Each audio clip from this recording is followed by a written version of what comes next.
1 Samuel chapter 30. On the third day, David and his men came to Ziklag. Now the Amalekites had raided the Negev and Ziklag. They attacked Ziklag and burned it. They took captive the women who were in it, from the youngest to the oldest, but they did not kill anyone. They simply carried them off and went on their way. When David and his men came to the city, they found it burned. Their wives, sons, and daughters had been taken captive.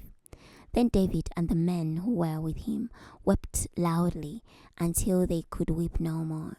David's two wives had been taken captive, Ahinoam the Jezreelite and Abigail the Carmelite, Nabal's widow. David was very upset, for the men were thinking of stoning him. Each man grieved bitterly over his sons and daughters.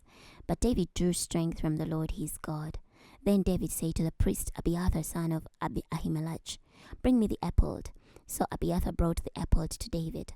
David inquired of the Lord, saying, "Should I pursue this raiding band? Will I overtake them?" He said to him, "Pursue, for you will certainly overtake them and carry out a rescue." So David went accompanied by his 600 men. When he came to the Wadi Bezor, those who were in the rear stayed there. David and 400 men continued the pursuit, but 200 men who were too exhausted to cross the Wadi Bezor stayed there. Then they found an Egyptian in the field and brought him to David. They gave him bread to eat and water to drink. They gave him a slice of pressed figs and 2 bunches of raisins to eat. This greatly refreshed him, for he had not eaten food or drunk water for 3 days and 3 nights. David said to him, "To whom do you belong, and where are you from?" The young man said, "I'm an Egyptian, the servant of an Amalekite man.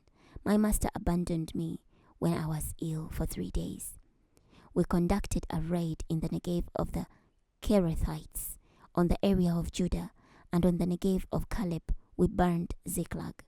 David said to him, "Can you take us down to this raiding party?" He said, "Swear to me by God that you will not kill me or hand me over to my master.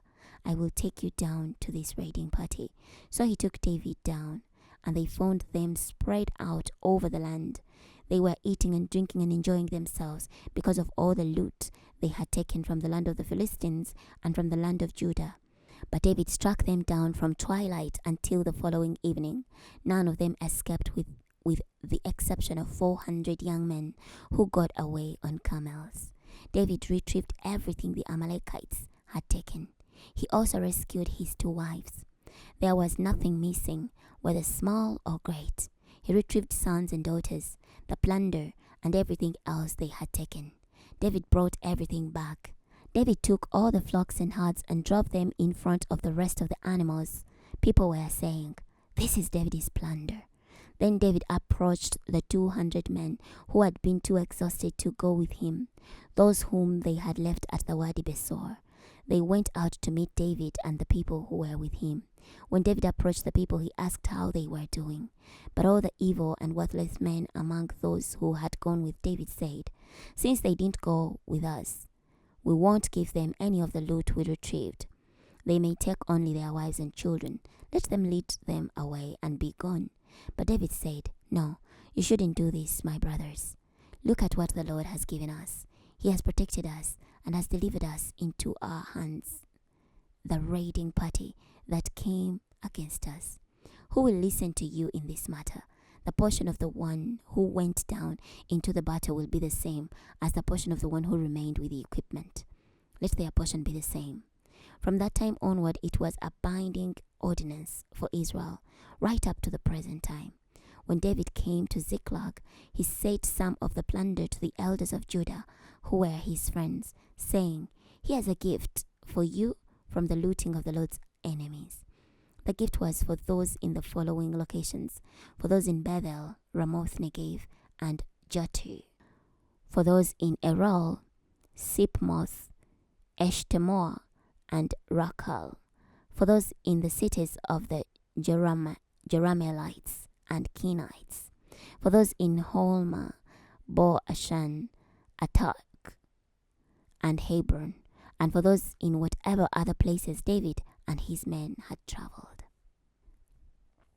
Chapter 31. Now the Philistines were fighting against Israel. The men of Israel fled from the Philistines, and many of them fell dead on Mount Gibor. The Philistines stayed right on the heels of Saul and his sons. They struck down Saul's sons, Jonathan, Abinadab, and Malchishua. Saul himself was in the thick of the battle. The archers spotted him and wounded him severely. Saul said to his armor-bearer, "Draw your sword and stab me with it. Otherwise these uncircumcised people will come, stab me and torture me." But this armor-bearer refused to do it, because he was very afraid. So Saul took his sword and fell on it. When his armor-bearer saw that Saul was dead, he also fell on his own sword and died with him. So Saul, his 3 sons, his armor-bearer, and all his men died together that day. When the men of Israel who were in the valley and across the Judah saw that the men of Israel had fled, and that Saul and his sons were dead, they abandoned the cities and fled. The Philistines came and occupied them. The next day, when the Philistines came to strip loot from the corpses, they discovered Saul and his 3 sons laying dead on Mount Gilboa. They cut off Saul's head and stripped him of his armor. They sent messengers to announce the news in the temple of their idols and among their people throughout the surrounding land of the Philistines. They placed Saul's armor in the temple of the Ashtoreth and hung his corpse on the city wall of Bethshan. When the residents of Jabesh Gilead heard what the Philistines had done to Saul, all their warriors set out and traveled throughout the night. They took Saul's corpse and the corpses of his sons from the city wall of Bethshan and went to Jabesh, where they burned them. They took the bones and buried them under the tamarisk tree at Jabesh.